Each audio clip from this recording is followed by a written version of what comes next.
ये कहानी है प्रयागराज के एक गांव की, जिसका नाम था नैनी। नैनी गांव बेहद सुंदर और प्यारा था। वहाँ धीरज रहता था। वैसे तो धीरज अनाथ और गरीब था, लेकिन सब्जियाँ बेचकर अपना घर चलाया करता था।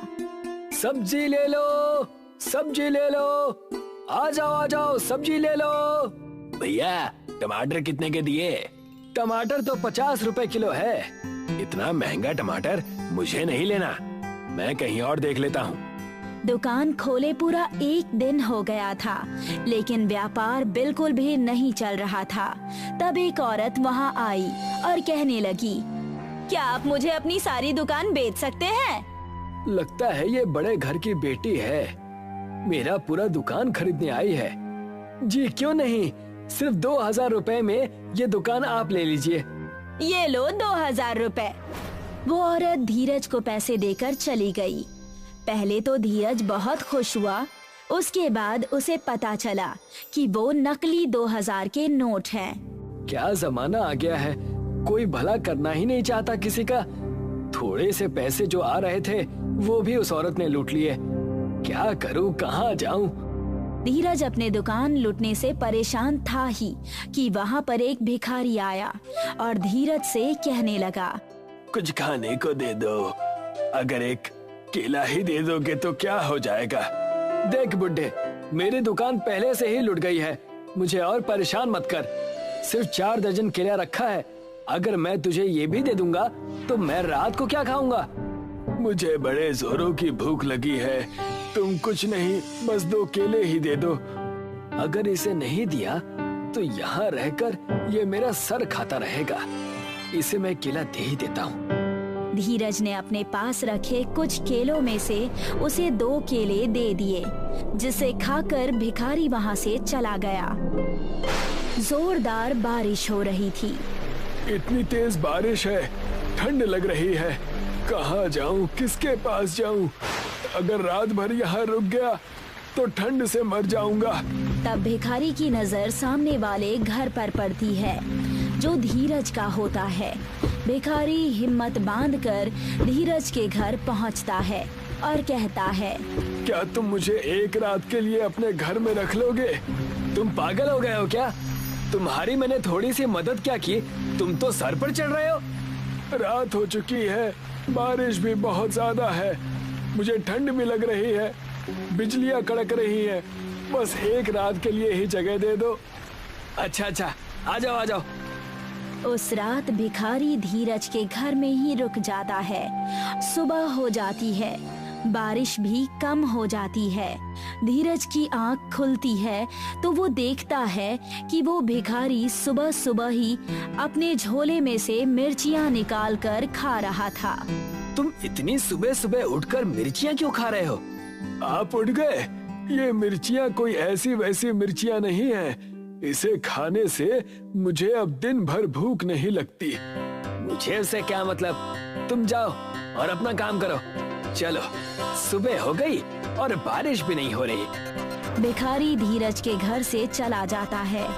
धीरज सब्जी मंडी जाकर उसे दोबारा बेचने के लिए सब्जी की दुकान पर सब्जी लगाने लगता है। आ जाओ, ताजे सब्जियां ले लो, आ जाओ।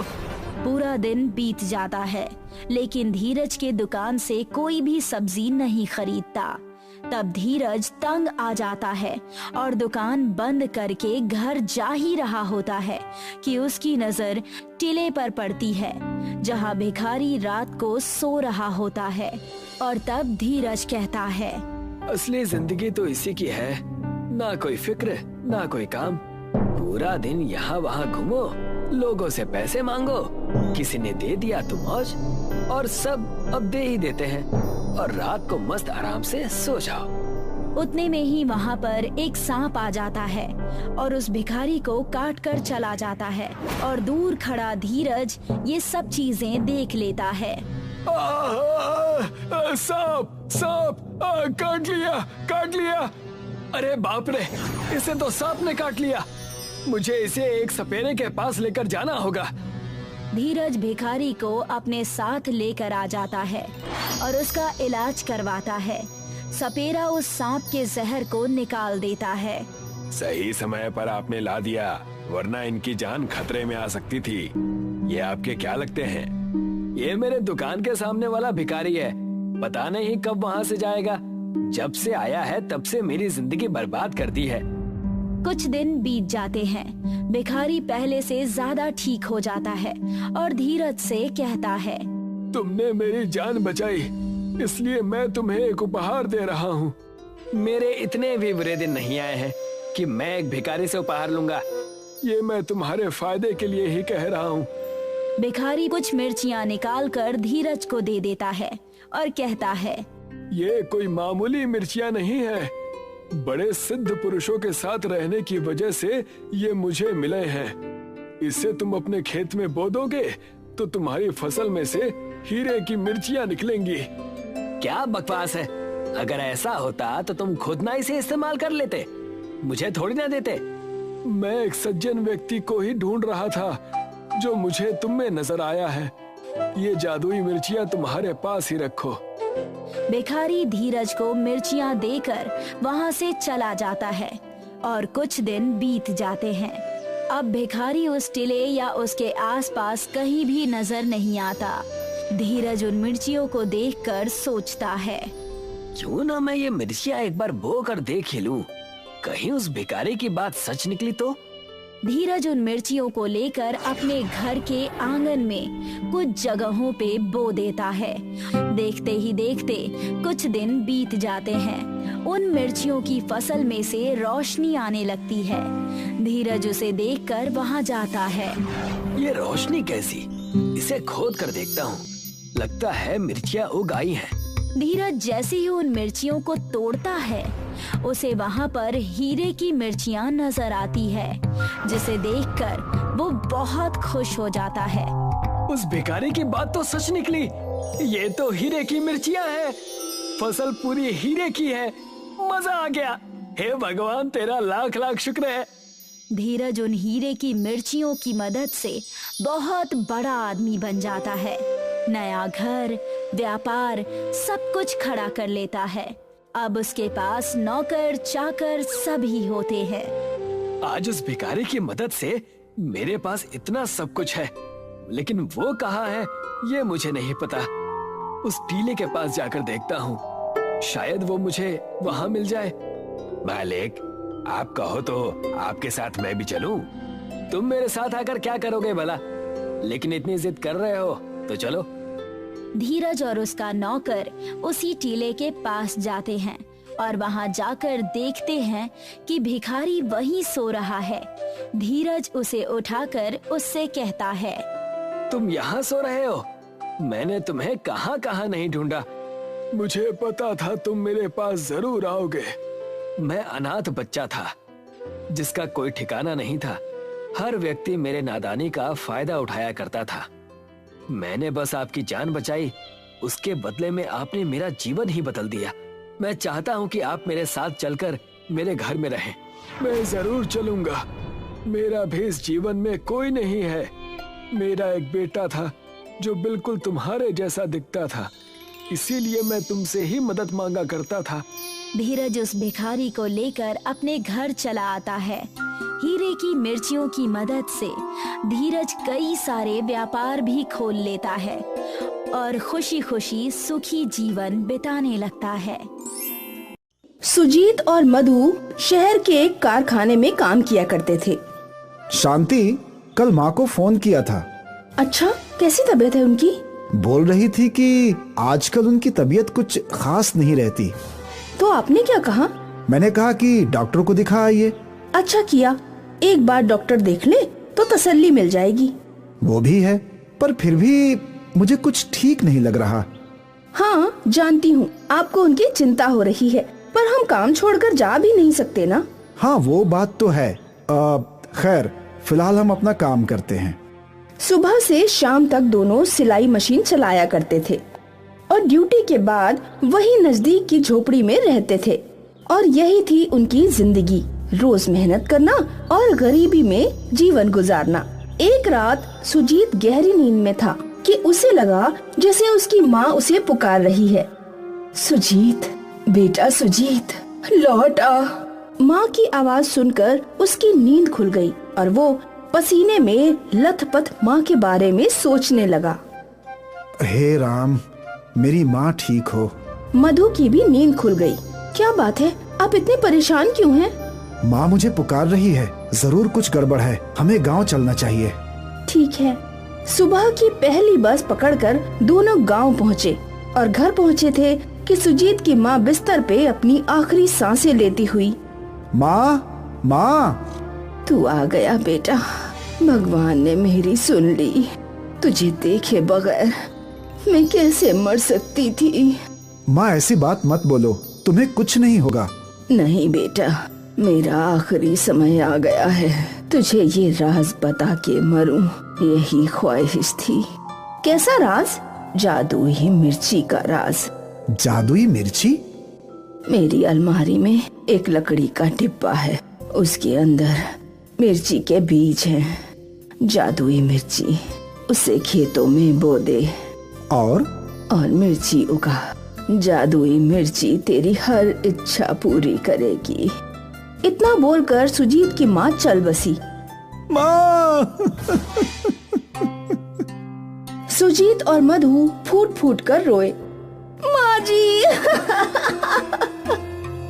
कुछ दिनों बाद, आपको याद है ना, माँ जी ने हमें एक राज बताया था।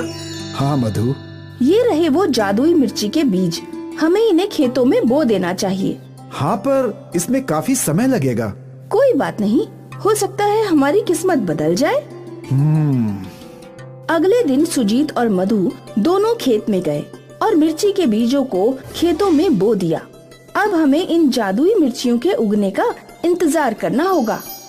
मिर्ची के बीजों में क्या जादू था, ये तो उन्हें पता नहीं था, पर दोनों मिर्ची के पौधे के उगने का इंतजार करने लगे। खेतों में बीज बोकर दोनों थके हारे घर लौटे। थक गए? हाँ। और भूख भी लगी ही होगी। हाँ, तुम जल्दी कुछ बना दो। मधु रसोई में खाना बनाने लगी। कुछ और दिन इतनी मेहनत करनी होगी, फिर हमारी किस्मत बदल जाएगी। उम्मीद तो यही है। कुछ देर बाद दोनों ने खाना खाया और जादुई मिर्ची के ख्वाब देखते हुए दोनों सो गए। अगले कई दिनों तक वो दोनों खेतों में पानी डालने का काम करते रहे। ना जाने कब ये जादुई मिर्ची उगेगी। सब्र रखिए। जादुई मिर्चियों में क्या जादू होगा? पता नहीं, जो भी होगा अच्छा ही होगा। रोज दोनों दूर से खेतों तक पानी लाते थे और अब उनके खेतों में छोटे छोटे पौधे दिखने लगे थे। वाह, ये हुई ना बात। अब कुछ ही दिन में मिर्ची उगने लगेगी।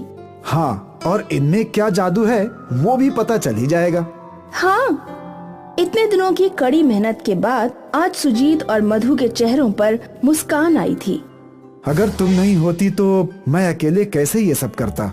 ऐसा क्यों सोचना, अब तो बस जादुई मिर्ची उगने का इंतजार है। हम दोनों ने इतनी मेहनत की है। हाँ। सुजीत और मधु को जादुई मिर्ची से बहुत उम्मीद थी, लेकिन उन्हें कहाँ पता था कि उनके साथ क्या होगा। अगली सुबह जब सुजीत अपने खेतों में पहुँचा तो उसके खेतों में फसल लहरा रही थी। सुजीत को अपनी आंखों पर भरोसा नहीं था। जादुई मिर्ची उग गई। सुजीत परेशान था। वो दौड़कर घर गया। मधु, जादुई मिर्ची उग गई। क्या? हाँ, सारी मिर्ची उग गई है। मधु और सुजीत दोनों खेत लौटे। मधु भी दंग थी। दोनों ने मिलकर जादुई मिर्ची तोड़ी। इनमें क्या जादू है? दोनों निराश हो चुके थे। घर चलते हैं, मुझे नहीं लगता इसमें कोई जादू है। पर माँ जी ने कहा था तो जरूर उसमें कोई जादू होगा। दोनों निराश थे, पर फिर भी मधु ने कुछ मिर्चियाँ तोड़ ली। वो दोनों मायूस होकर घर लौटे। उन्हें लगने लगा था कि उनकी महीने भर की मेहनत बेकार हो गई। घर जाकर मधु खाना बनाने लगी और जैसे ही उसने दाल में मिर्ची डाली तो पूरी दाल सोने में बदल गई। ए जी, ये देखिए। सोना? जादुई मिर्ची का कमाल। इसका मतलब ये सच में जादुई मिर्ची है। इसे दाल में डालते ही ये सोने में बदल गई। हाँ, हमारे तो भाग्य ही खुल गए। अब हमें किसी बात की चिंता नहीं। हाँ माँ, धन्यवाद। उस सोने को बेचकर सुजीत ने बड़ा घर बना लिया। अब उन दोनों को खाने पीने की बिल्कुल चिंता नहीं थी। जादुई मिर्ची ने हमारी जिंदगी बदल दी। कहाँ हम शहर के बाहर झोपड़ी में सिलाई करते थे और कहाँ हमारा खुद का बंगला है। ये सब मेरी माँ का आशीर्वाद है। हाँ, माँ जी ने हम दोनों का जीवन संवार दिया। जादुई मिर्ची ने सुजीत और मधु का जीवन बदल दिया। वो गरीब से अमीर बन गए। अब वो दोनों गरीबों की मदद करने लगे। गांव में किसी को भी कोई परेशानी होती तो वो उनके पास दौड़ा चला आता। बेटा, मुझे अपनी बेटी की शादी करवानी है, मेरी मदद कर दो। सुजीत और मधु दिल खोलकर लोगों की मदद करते, क्योंकि उनका धन कभी खत्म ही नहीं होने वाला था। जब भी उन्हें पैसों की जरूरत होती, वो खाने में जादुई मिर्ची डालते और खाना सोना बन जाता। शायद ये जादू इन्हें इसलिए मिला था कि सुजीत और मधु लोगों की मदद कर पाएं। जादुई मिर्ची का जादू कभी ना खत्म होने वाला जादू था।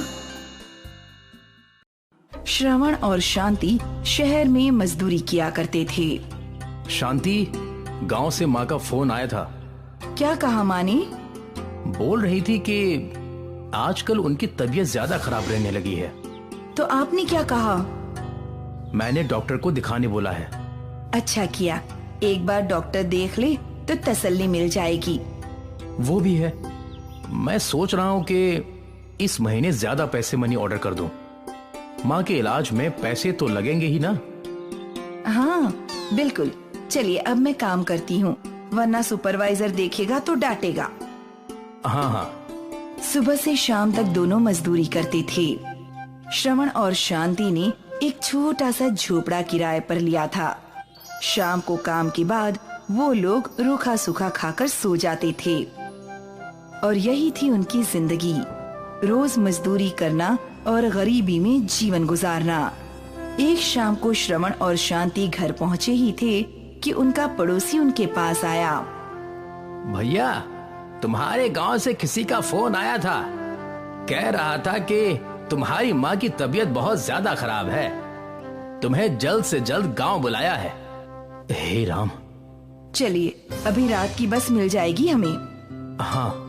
श्रवण और शांति ने रात की बस पकड़ ली और जल्दी जल्दी में अपने गांव के लिए निकल गए और अगली सुबह वो लोग अपने गांव पहुँचे। श्रवण की माँ रमा बिस्तर पर पड़ी थी। माँ, तू आ गया बेटा, तुझे देखने के लिए ही अब तक मैं जिंदा थी। माँ, ऐसी बात मत बोलो, तुम्हें कुछ नहीं होगा। नहीं बेटा, मेरा आखिरी समय आ गया है, तुझे और बहू को देख लूं, बस वही ख्वाहिश थी, अब वो पूरी हो गई। ऐसा मत बोलिए माँ जी। श्रवण, मेरी एक बात मानेगा? हाँ माँ, बोलो। मैं चाहती हूँ कि इन खेतों में हमारे पूर्वजों ने खेती की है, तू भी वहीं खेती कर और इस गांव को छोड़कर शहर ना लौटे। पर माँ, हमारे खेत तो बंजर हो चुके हैं। जानती हूँ, पर तेरे परदादा जी ने भी बंजर खेतों को ही उपजाऊ बनाया था, तू भी एक बार कोशिश कर ले। ठीक है माँ, मैं कहीं नहीं जाऊंगा। अब मेरी सारी इच्छाएं पूरी हो गई, अब मैं खुशी से मर सकती हूँ। माँ। श्रवण की माँ ने अपना देह त्याग दिया। श्रवण और शांति फूट फूट कर रोए।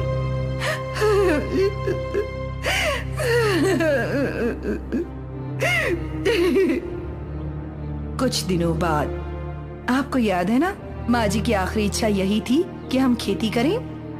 हाँ शांति, पर वो खेत बंजर हैं। कोई बात नहीं, हमने भी तो जिंदगी भर मजदूरी की है, मुझे यकीन है कि हम बंजर खेत को उपजाऊ बना सकते हैं।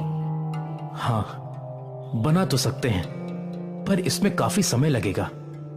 कोई बात नहीं, मैं हूँ ना आपका साथ देने के लिए। आशा है कि वो खेत उपजाऊ हो जाए।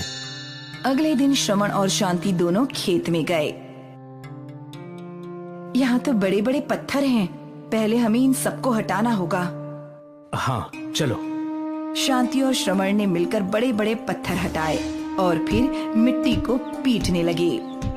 इस मिट्टी पे तो बहुत मेहनत करनी होगी। हाँ, अगर तुम थक गई हो तो थोड़ी देर आराम कर लो। नहीं, कोई बात नहीं। ठीक है, तो फिर थोड़ी देर में घर चली जाना, तुम्हें खाना भी तो बनाना होगा ना। हाँ, लेकिन तब तक आपकी मदद तो कर लूं। दोनों हथौड़े से मिट्टी पीटते रहे। कुछ देर बाद शांति ने हथौड़ा वहीं रख दिया और घर के लिए निकल गई। शांति ने घर जाकर खाना बनाया। सांझ हुई और थका हारा श्रवण घर लौटा। शांति उसके लिए पानी ले आई। थक गए? हाँ। और भूख भी लगी होगी। खाना तैयार है, कुछ देर में खाता हूँ। शांति समझ गई कि श्रवण बहुत ज्यादा थक गया है और वो उसके हाथ दबाने लगी। कुछ और दिन इतनी मेहनत करनी होगी, फिर हमारे खेत भी उपजाऊ बन जाएंगे। उम्मीद तो यही है। कुछ देर बाद दोनों ने खाना खाया और थकान की वजह से दोनों सो गए। अगले कई दिनों तक वो दोनों खेतों को उपजाऊ बनाने में जुटे रहे। अब ये मिट्टी सही लग रही है, लेकिन अब भी मिट्टी में पानी की कमी है। कल से हम नहर बनाने का काम शुरू करेंगे। ठीक है। नहर बनाने का काम शुरू था। शांति और श्रवण ने अपने खेतों से नदी तक की नहर बनाई और तब जाके उनके खेतों तक पानी आया। वाह, ये हुई ना बात। अब कुछ ही दिन में हम बीज बो सकते हैं। हाँ, अब लग रहा है कि हमारे खेतों में भी जल्द फसल उगेगी। हाँ, बिल्कुल उगेगी। इतने दिनों की कड़ी मेहनत बाद आज श्रवण और शांति के चेहरे पर मुस्कान आई थी। अगले 2 दिन श्रवण और शांति ने आराम किया। श्रवण ने बीज भी खरीद लिए और फिर दोनों ने मिलकर बीज बोए। शांति घर से कुछ और बीज ले आई थी। वो कौन सा बीज है? ये धनिये के बीज हैं, मुझे घर में मिले। धनिये की फसल 8-10 दिनों में ही उग जाएगी। अच्छा है, कम से कम कुछ तो उगे। बीज बोना खत्म हुआ। कल से तुम्हें खेतों में आने की जरूरत नहीं है शांति। मैं खेतों में पानी सींच दूंगा। ठीक है, जैसी आपकी मर्जी। तुम नहीं होती तो मैं अकेले कैसे करता ये सब? लेकिन मैं हूँ ना, तो फिर ऐसा क्यों सोचना। अब तो बस फसल उगने का इंतजार है। हम दोनों ने इतनी मेहनत जो की है। हाँ। श्रवण और शांति को अच्छी फसल की उम्मीद थी, लेकिन उन्हें कहाँ पता था कि उनके साथ क्या होगा। अगली सुबह जब श्रवण अपने खेतों में पहुंचा तो उसके खेतों में फसल लहरा रही थी। श्रवण को अपनी आंखों पर भरोसा नहीं था। ये मेरे ही खेत है ना? श्रवण परेशान था। वो दौड़कर घर गया। शांति, फसल उग गई। क्या? हाँ, सारी फसल उग गई है। शांति और श्रवण दोनों खेत लौटे। शांति भी दंग थी। ये तो अद्भुत है। हाँ। फिर दोनों ने मिलकर फसल की कटाई शुरू की। सुबह से रात हो गई। अब घर चलते हैं, बाकी कल काटेंगे। हाँ, मैं बस थोड़ा हरा धनिया ले लूं, दाल बनानी है। शांति ने हरा धनिया तोड़ लिया। घर जाकर शांति ने दाल चावल बनाए और जैसे ही उसने दाल में हरा धनिया डाला तो वो दाल सोने में बदल गई। अजी, ये देखिए। सोने की दाल? ये धनिया मैंने दाल में डाला और दाल सोने की बन गई। इसका मतलब ये जादुई धनिया है। तुमने खेत में इसके बीज बोए थे, इसलिए एक रात में ही हमारी सारी फसल उग गई और अब इसे दाल में डालते ही ये सोने में बदल गई। हाँ, हमारे तो भाग्य ही खुल गए। अब हमें किसी बात की कोई चिंता नहीं है। उस सोने को बेचकर श्रवण ने बड़ा घर बना लिया। अब उन दोनों को खाने पीने की बिल्कुल भी चिंता नहीं थी। अजी, आप नौकर क्यों नहीं रख लेते काम करने के लिए? अब तो हमारे पास सब कुछ है। आज हमारे पास भले ही सब कुछ है, पर एक वक्त था कि हमारे पास कुछ भी नहीं था। जादुई धनिया का एक बीज और हमारे खेतों ने हमारा नसीब बदल दिया। मैं जिंदगी भर अपने खेतों पर खुद ही काम करूंगा। और मैं आपकी मदद करूंगी। अमीर होने के बावजूद शांति और श्रवण किसानी करते रहे। ये तो उनकी सादगी थी। पैसा था, पर पैसे का अहंकार नहीं था।